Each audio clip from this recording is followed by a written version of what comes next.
Hey guys, it's Jessie from Jessie on a Journey in Epicurean Culture, and today I want to talk to you a little bit about building a brand for your blog. Now, I do blogging consulting for new bloggers, and I also have a webinar out that helps people just getting into the travel blogging business start to plan how they're going to, make this blog something that'll be successful and will ultimately make them money. I find that a lot of people think that they can just travel and write about their travels on a blog and not really think about anything beforehand, just kind of throw content on there and people will read it and then they'll start making money. But the truth is that you really need a strategy before you begin anything. Before you even purchase a domain name, you need to be thinking about your brand and what kind of message you want to convey to your readers. So I'm going to be giving you an overview. This is not an in-depth, brand consultation, but kind of just giving you some steps to think about before you even buy your domain name. So the first thing I will recommend is to think about your niche and, what you want to be an expert in, because, everyone thinks they're a travel expert that writes a travel blog, but how can you compete? What can you offer that's different? Maybe instead of just doing, general travel, you're an expert in fly fishing or, volcano hiking. The more niche you can get, the better you'll have, the more likely you'll have consistent, very dedicated followers. And, people will look at you as an expert on something. It's impossible to be an expert on travel. You need to be an expert on something. And what is that thing? So the next thing you're going to want to think about is your domain name. And with that, the tagline and the design of your blog that will go along with it. So with the domain name, one of the major things to think about is, do you want to have a personal blog and be a travel personality? Such as, I have a blog, Jessie on a Journey, a travel personality. There's Nomadic Matt, there's Alex in Wonderland, there's Adventurous Kate, These are all travel personalities. Now, these can be really great in many ways, but one thing to think about is sometimes brands won't take a personal travel blog as serious as an online magazine style blog. That being said, being a travel personality, you can help give a brand a face by, giving your own face, which, can make the brands you work with more personable, which gives you an advantage in some ways, and also makes your blog more personable as, your readers kind of find you, they see you, they know who you are, and they begin to trust you. So, you might also want to think about having a magazine-style name. For example, I also have Epicurean Culture.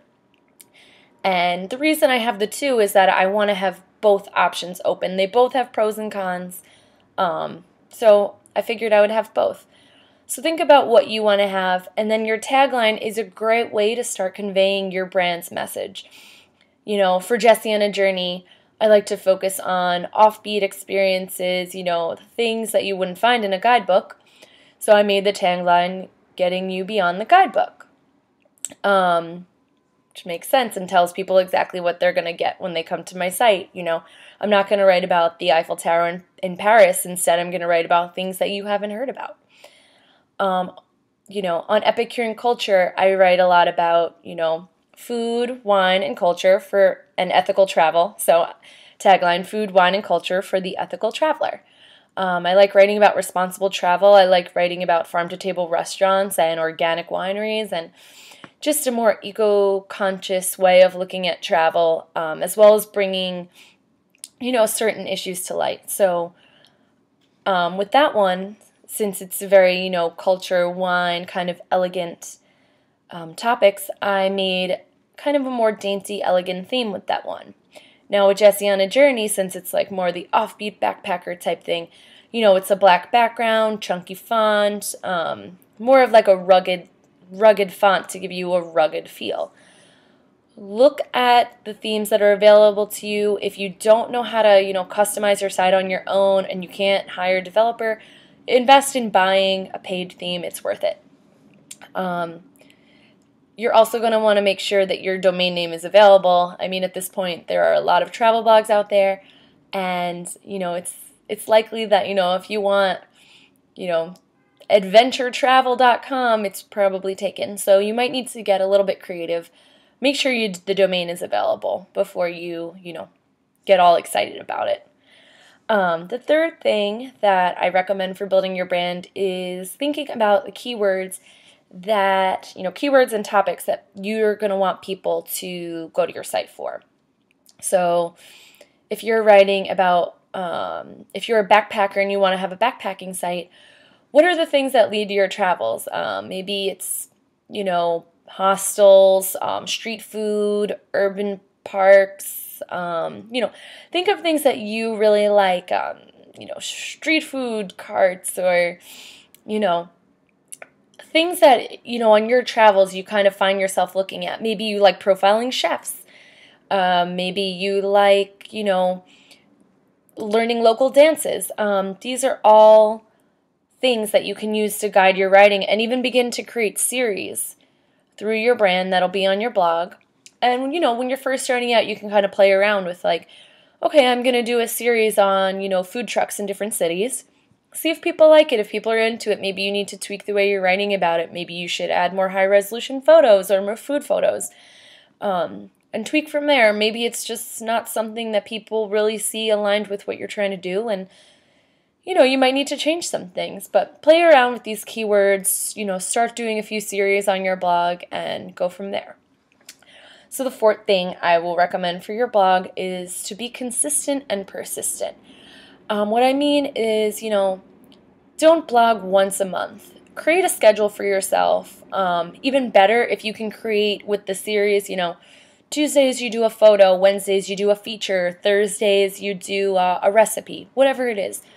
Be consistent so that your readers will know what to expect. Oh, on Tuesdays, she's going to post a video of her learning a dance in another country, and they know to come to your site for that. Also make sure, since social media is such a big part of this, that you are being consistent across your channels as well. Whatever, you're posting from your blog, you should be posting the same types of messages across your social media channels, but also kind of tweaking them to be in line with what that social media channel is beneficial for. For example, Twitter is great for text.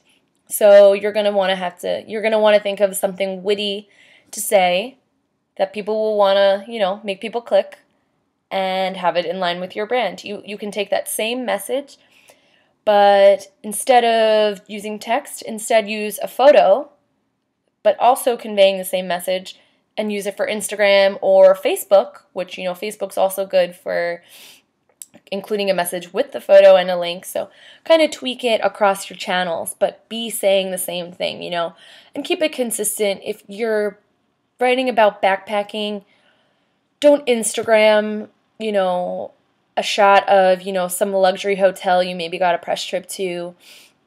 As people are going to be confused. They're going to wonder, what you're doing. They thought you were a budget backpacker, but now you're staying at the Ritz-Carlton and Instagramming about it on your business blog channel. So keep it consistent and be persistent. Keep, maybe in the beginning you don't have a lot of readers or a lot of followers, but keep trying, and also keep being consistent even when you don't have a ton of followers, because maybe the followers you have now are going to become dedicated followers and start recommending you to other people. And the final tip that I will give in this video is to create a community.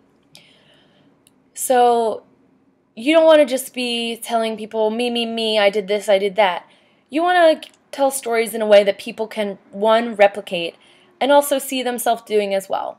You also might want to try to, create ways for your readers to interact, whether it be allowing them to leave comments and answering their comments as well. Don't just have them commenting. Give them a response to their comments. Maybe taking some examples from other bloggers, Matt Gibson of mattgibson.org does a 5-word weekend where he has his followers tell about their weekend in 5 words, and it's a great way to get people engaged in what you're doing. But they don't have to do anything hard. It takes them less than a minute, less than 30 seconds most likely, and they're engaged in the brand.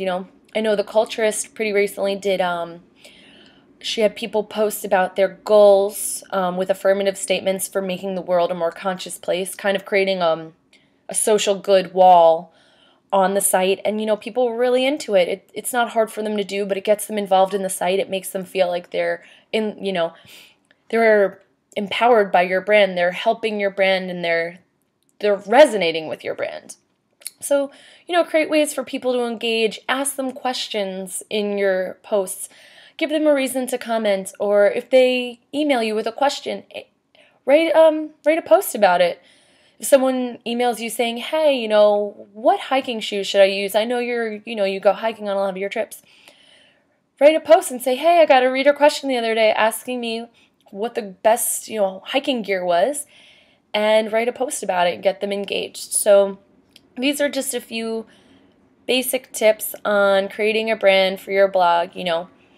This isn't a blog that you want to just be a journal of your travels. You want this to be something that's going to be a sustainable business that you can, use to turn your passions of travel into a career. So I hope you enjoyed these tips, and if you did, please subscribe to my blog, subscribe to this YouTube channel, and stay tuned for more tips and more travel stories as well.